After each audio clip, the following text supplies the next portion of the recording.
លោកគ្រូភាសាខ្មែរមេរៀនរំលឹកទី58ផ្ញើជើងមកជាងកំមកជាងខមកខមកជាងចងមកជាដម្ដងមកជាសំសការអាមជាងមកជាងកំកអឺមគឺមកជាងខខអាមខាមកជាងចងអើចៅមកជាងដម្ដងអោមកដោមកជាសំសអើផ្សៅសអើផ្សៅផជាង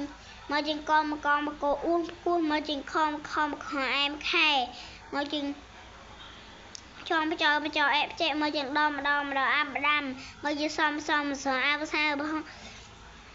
មកជាងកំអឺមកអឺភឺមកជាងខមកហមក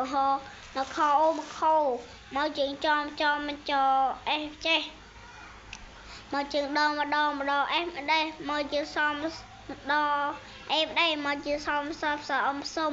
មកជាងកំអមកំការអានពាក្យមកជាងខអាមខាងអបកាងមកខាងមកជាងកំអាមកាងកំកាក់បតមួយមកកាក់មកជាងងំមកស្លាប់ពីមកជាងងអីមួយថ្ងៃមកជាងដងម្ដងមកជាសំស្អើផ្សៅមកជាដងម្ដងអ៊ំរំមកជាសំសអេផ្សេឡបសើមកជាសំផ្សៅបងអូនតពុនផ្សៅពោតមកជាដងម្ដងអីប្តីចោប្តីមកជាដងម្ដងអាម្ដាម្ដេចផ្លែមកកាចូលជានឿឆ្នាំឆអស់មកជាសំស្អាផ្សាចុះផ្សាទៅស្អាផ្សាញើផ្សាទៅមួយផ្សាញ់ឆ្នាំសាញ់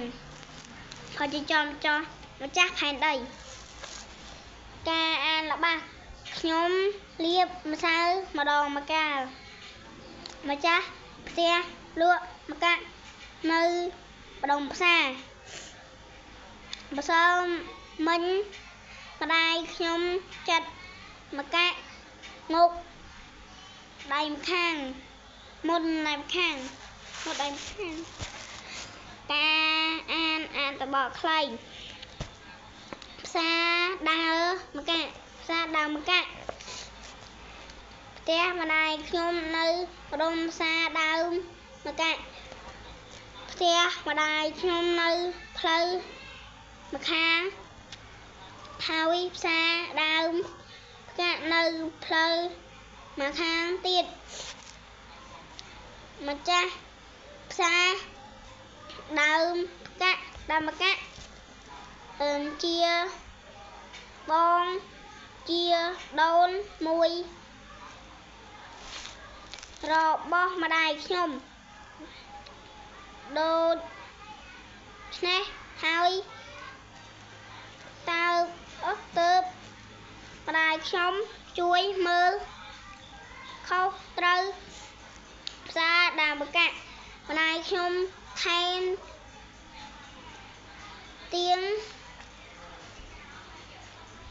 ទាំងឆ្លៀតជួយមើលលក់ម្សៅគ្រាប់មុខនៅផ្សារដើមម្កាក់នេះតែសើមិញ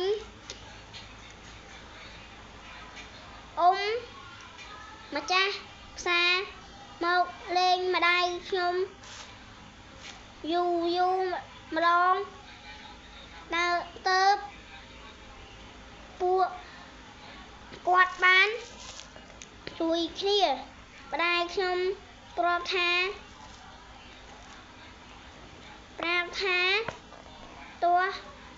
តួម្ដេច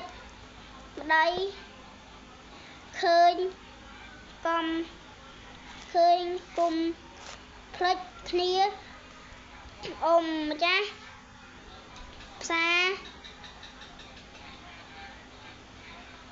ម្ចាស់ផ្សារតបថាខ្ញុំនឹងមកលេងម្ដងទៀតជម្រាបលាលោកគ្រូ